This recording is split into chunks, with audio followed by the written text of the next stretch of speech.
नमस्ते, प्रणाम, हार्दिक अभिनंदन। आप सुन रहे हैं सूची बोले। इस वाचक कन्या का नाम इशिता है। और क्या आपको ये पता है कि हमारे जीवन में 3 प्रकार के ऋण होते हैं? पितृ ऋण, गुरु ऋण और देव ऋण।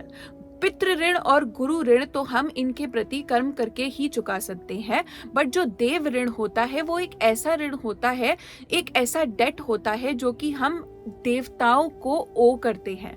मतलब जिस सृष्टि में हम रह रहे हैं वो सृष्टि में सूर्य अपने टाइम से निकल रहा है, चंद्रमा औषधियों को इतनी ज्यादा एनर्जी प्रोवाइड कर पा रहा है जिसको हम कंज्यूम करते हैं, सृष्टि में रह रहे हैं, नवग्रहों को, देवियों को, देवताओं को हम इतना कुछ ओ करते हैं, बट हम उनको कैसे समर्पित करें अपना ये ग्रैटिट्यूड। काफी लोग बहुत ज्यादा रेमेडी बताते हैं, बट मैं आज आपको बहुत सिंपल सी एक चीज बताऊंगी जो अगर आप रोज करो, और ज्यादा टाइम भी नहीं लगता, पर अगर आप रोज करोगे तो आप अपना देव ऋण ऐसे चुका पाओगे। जानते हैं कि रेमेडी क्या है?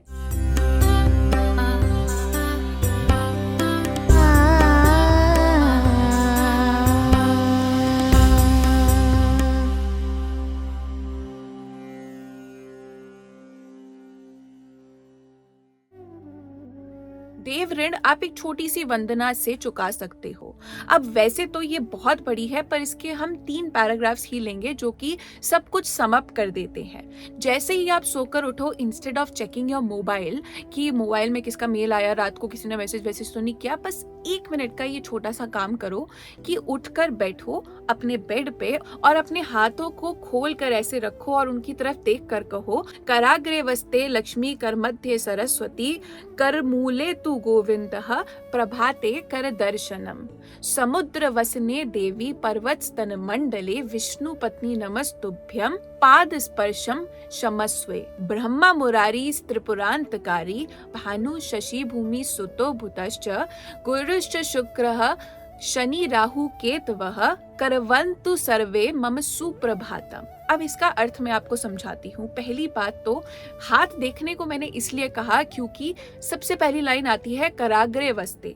हमारे जो कर होते हैं, जिनके थ्रू हम कर्म करते हैं, वो ये हाथ होते हैं। इन हाथों में लक्ष्मी, सरस्वती और गोविंद का वास बताया गया है। अब ऐसा क्यों? क्योंकि हम अपने जीवन में अपनी ज्ञान, अपनी सरस्वती के थ्रू लक्ष्मी जी की कृपा को अपने जीवन में अर्जित करने की कोशिश करते हैं। और वो कैसे? योग के थ्रू। योगेश्वर पुरुषोत्तम कौन है? गोविंद।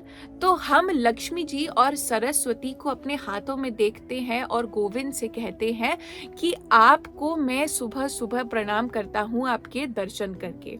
उसके बाद लाइन आती है समुद्र वसने देवी पर्वत स्तन मंडले। इसका मतलब होता है कि जो देवी समुद्र के बीच में वास करती हैं और एट द सेम टाइम जिनके अंदर ये सारा समुद्र समाया हुआ है और जिनके अंदर ये सारे पर्वत समाये हुए हैं, उन विष्णु पत्नी को मैं नमस्कार करता हूँ। और उसके बाद वो कहते हैं कि विष्णु पत्नी नमस्तुभ्यम पाद स्पर्शम क्षमस्वे।